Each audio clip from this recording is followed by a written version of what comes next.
அப்போ தேவரோட பொண்ணு தான் நந்துன்னு தேவராஜுக்கு தெரியுமா? இல்ல, நந்துவை எங்கேயோ வச்சு பார்த்தா அவங்க காதலிக்க ஆரம்பிச்சாங்க. அதுக்கப்புறம் 2 பேரும் ஓடி போய் கல்யாணம் பண்ணிட்டாங்க. அதுக்கப்புறம் ஃபர்ஸ்ட் நைட் ஆச்சு, செகண்ட் நைட் ஆச்சு, டே அண்ட் நைட் ஆச்சு. அவளும் அம்மா ஆயிட்டா. அவளோட அம்மா அப்பாவை கொல்ல முடியுமா? ஆனா இவன் காசையும் வாங்கிட்டான். காசு வாங்கிட்டு கொலை செய்யலன்னா அது தப்பா ஆயிடும்னு நான் அவங்கிட்ட சொன்னேன். அதனாலதான் அவன் அந்த சங்கரனோட காலை வெட்டி தள்ளான். இவர் ஏன் பசங்களுக்கு பாடம் நடத்தாம தேவையில்லாத கதைலாம் சொல்லிட்டு இருக்காரு? பைபிளை படிச்சு சொல்லாம ஒரு ரவுடியோட கதையை சொல்லிட்டு இருக்காரு. எப்பவுமே இவருக்கு இதே பொழப்பு தான். அவனை பத்தி ஏதாவது சொல்லிக்கிட்டே இருப்பாரு. கர்த்தரே, குழந்தை பிறந்த உடனே தேவராஜன் ஒரு புது மனுஷன் ஆயிட்டான். வெளியில எப்படி வேணா இருந்துக்கங்க, ஆனா இந்த மாதிரி கிளாஸ்ல கொஞ்சம் ரிஃபைன்டான வார்த்தைங்க யூஸ் பண்ணுங்கன்னு எனக்கே அவன் புத்தி சொன்னான். அந்த அளவுக்கு எஜுகேஷன் பேக்ரவுண்ட் இல்லனாலும் அந்த தேவராஜனுக்கு காமன் சென்ஸ் நிறைய இருந்தது. அப்புறம் பிசினஸ் மேட்டர்ல அவன் சாம்பு தேவரோட ரைட் ஹேண்ட் ஆயிட்டான். அவன் குழந்தையோட 2வது பர்த்டே முடிஞ்சு 5வது நாள் சாம்பு தேவர் இறந்து போயிட்டார்.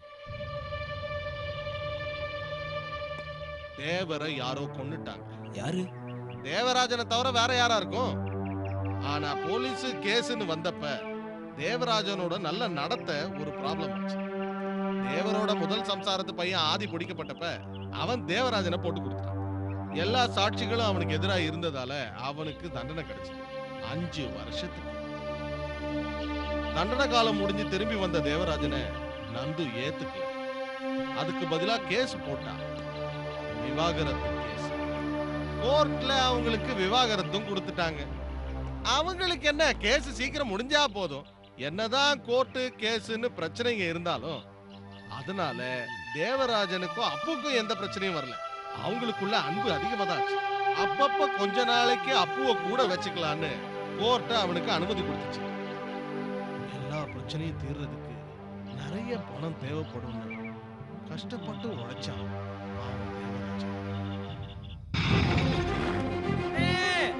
தேவராஜனே, எங்க இருக்கீங்க? உங்களுக்கு ஒரு லெட்டர் வந்திருக்கு. இன்னும் கொஞ்சம் தேவராஜனே, உங்களுக்கு ஒரு லெட்டர் வந்திருக்குனே. யாரா அவன் காலங்காத்தால அண்ணன் பேரை ஏலம் விடுறது? குடு. உங்களுக்கு ஒரு லவ் லெட்டர் வந்திருக்கு சர்க்கிள் இன்ஸ்பெக்டர் கிட்ட இருந்து. யாரு? கனமா கிட்ட இருந்தா? இல்லன்னு, அந்த நார்த் சைடுல இருந்து வந்தவன். உங்ககிட்ட இருந்து ஒரு தடவை அடி வாங்கிட்டு ஓடுனது ஞாபகம் இல்ல? ஓ, அந்த நார்த் திசையா? அவ எதுக்கு எனக்கு லெட்டர் எழுதிருக்கான்? சரி, என்னன்னு படி.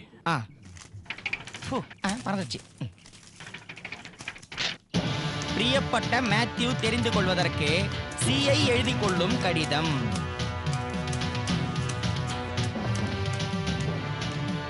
கொஞ்சம் நவுந்து நில்லுங்களே, நாங்களும் பாக்குறோம். கூட்டம் போட்டு நிக்காம எல்லாம் நகர்ந்து நில்லுங்கடா. மறைக்குதுன்னு சொல்றோம்ல. தேவராஜா, நீ இதை கேட்டல்லப்பா. அவன் யாருன்னு தெரியுதுல்ல? இந்த ஏரியால பெரிய தாதாடா. பழைய சர்க்கிள் இன்ஸ்பெக்டரை குத்தி கொண்ட தாதா. நீ அவனோட மீசைய பாத்தியா? பெஸ்ட். அவன் எப்படி அங்க போய் மாட்டினா? அந்த சர்க்கிளை குத்தி கொலை பண்ணப்போ நான் தான் அந்த தாதாவை அரெஸ்ட் பண்ண.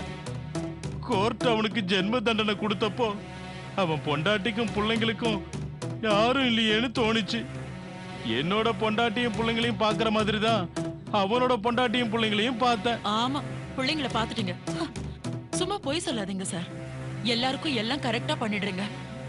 ஆனா எனக்கு மட்டும் இது வரைக்கும் எதுவுமே பண்ணல. வெந்த பொண்ணுல வேலை பாச்சாதிரி, சொல்றத எழுதுறி. இந்த மாசம் சம்பளம் கிடைச்ச உடனே நான் வழக்கம் போல அரிசியும் கொஞ்சம் தேவையான பொருளும் வாங்கிட்டு உன் வீட்டுக்கு நான் வந்தேன் மேத்யூ. ஆனா அப்ப கூட நம்ம அரந்தை ராஜகோபால் இருக்காரே மந்திரி, அவர்தான் இதுக்கெல்லாம் காரணம். ஜாமீன்ல விட்டாரு. அப்புறம் என்ன, அவன் என்ன ஒரு ரூம்ல வச்சு பூட்டிட்டு டிக்கெட் வாங்கிக்கிட்டு ஊர்க்காரங்க கிட்ட காட்டிட்டு இருக்கான். டிபார்ட்மெண்ட்ல தெரிஞ்சா என் வேலையே போயிடும். முன்னாடி நடந்த சம்பவத்தெல்லாம் மறந்துடுற தேவராஜ்.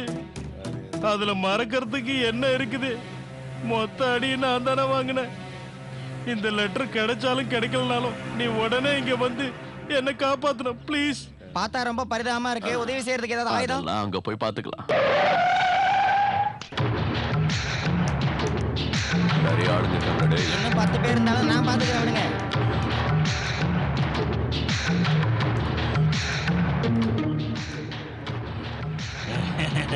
ஹலோ மிஸ்டர் மேத்யூவோட வீடு தானே இது? எந்த Matthew? Madurai Matthew. Madurai Matthew. அது நான் தான்.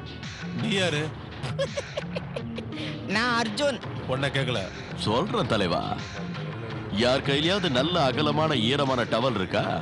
டர்க்கி டவலானாலும் பரவாயில்ல, அகலமா இருக்கணும். புதுசா இருந்தாலும் பரவாயில்ல, பழசா இருந்தாலும் பரவாயில்ல, யூஸ் பண்ணிட்டு கொடுத்துருவாரு. ஓட்டா இருந்தாலும் பரவாயில்ல. முன்னாடி எல்லாம் விவசாயிங்கன்னா தலையில துண்டு கட்டிட்டு இருப்பானுங்க. இப்பெல்லாம் துண்டு கட்டுறவன பாக்கணும்னா பஞ்சாபுக்கு தான் போகணும் போல இருக்கு. பஞ்சாபுக்கு போனா கிழிஞ்சிரும். அண்டர்வேர் போட்டிருக்கியா? பல வருஷமாச்சு போடுறதே இல்ல. ஏய், உன்னை பத்தி எனக்கு தெரியாதா? விடுறா. போட்டிருக்கனே. உள்ள என்ன போட்டிருக்க? ஜட்டியா? இல்ல பர்முடாஸ். பர்முடாஸாடா. ரொம்ப இறக்கமா இருக்குமே, தடுக்கி விட்டுறாதா? இல்ல தடுக்காது. கொடியா. எதுக்கு ஆகுறீங்க? பழைய துணிக்காரங்கிட்ட போட்டு ஒரு 10 கிலோ அரிசி வாங்குறாங்க. டேய், இந்த மாதிரி துணி எல்லாம் இந்த மாதிரி ஆளுங்க கட்டக்கூடாதுடா. அதான் நான் வாங்கிட்டேன். தலைவா, கொஞ்சம் இப்படி வரீங்களா? ஒரு முக்கியமான விஷயம் பேசணும்னு போயிடலாம்.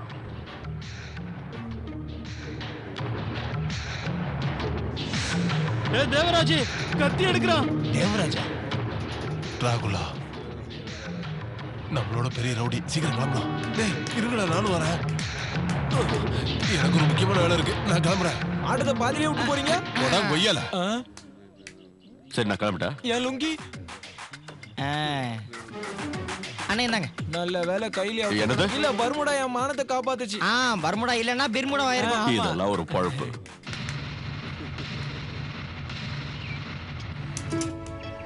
முத்துக்கள் சிரிக்கும் நிலத்தில் தித்திக்கும் நினைப்பை விதைத்தே.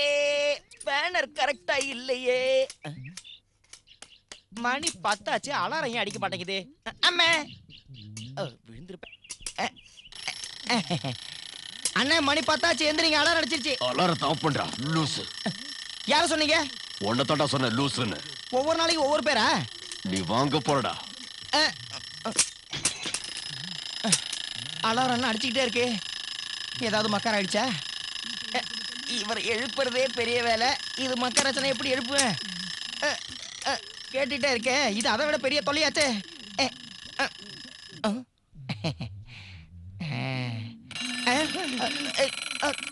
ஐயோ, என்ன சத்தம்?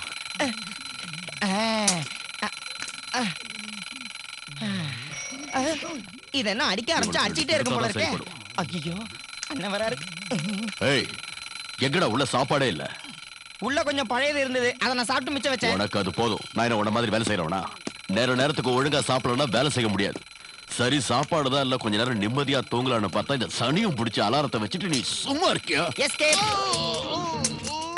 ஐயோ, சத்தியமா சொல்ல சார், நான் வேணும்னு செய்யல சார். இவனை அடிக்கலாம்னு நினைச்சேன், நீங்க வந்துட்டீங்க. இவன் கீழே குனிஞ்சிட்டான்ல. அப்படியே கதை. அப்ப ஏன் மண்டை உடைஞ்சு நான் கவர்மெண்ட் ஹாஸ்பிடல்ல படுக்கணும்னு நினைச்சீங்கல்ல? உங்களுக்கு சரியா குறி வச்சு அடிக்க தெரியல. நாம ஒரு நாயை குறி வச்சு அடிச்சா அந்த நாய் மேலே தான் விழணும். என்ன சார்? பாருங்க சார், கால்ல மிதிக்கிறாரு. தம்பிராஜா சொன்னதாலதான் நான் உனக்கு இந்த லோனை கொடுத்தேன். ஆனா நீ இன்னும் 5 இன்ஸ்டால்மெண்ட் கட்டல. ஆஸ் பர் ரூல்ஸ் உனக்கு கேரண்டி கொடுத்தவங்களுக்கு தெரிவிப்போம். அதுக்கப்புறமும் எந்த டெவலப்மெண்ட்ஸும் ஆகலனா நீங்க ஆளுங்களை அனுப்பி வண்டியை தூக்கிட்டு வந்திருக்கீங்க. நாங்களும் இந்த மாதிரி நிறைய செஞ்சிருக்கோம் இல்லையா? நீங்க இந்த விஷயத்தை யாருக்கும் சொல்லவும் வேண்டாம். கடன்கட்ட வக்கில்லாத களவாணி பசங்கன்னு எங்களை திட்டவும் வேண்டாம். 15 டியூ வரைக்கும் நான் ஒழுங்கா கட்டிருக்கேன்ல சார். இன்னும் 5 டியூ தானே பாக்கி இருக்கு.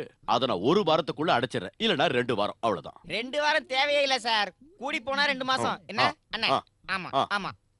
நோ. கடனை எப்படி அடைப்பீங்க?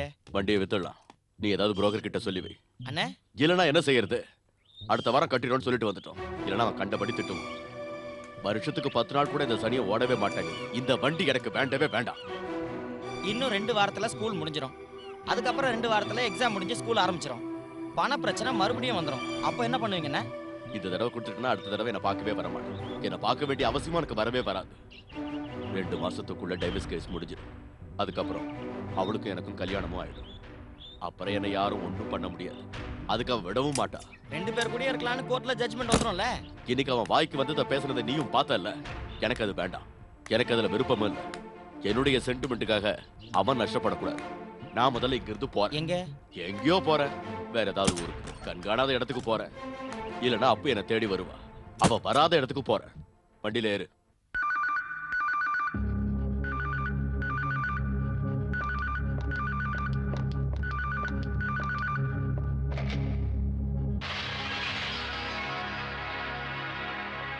Tick.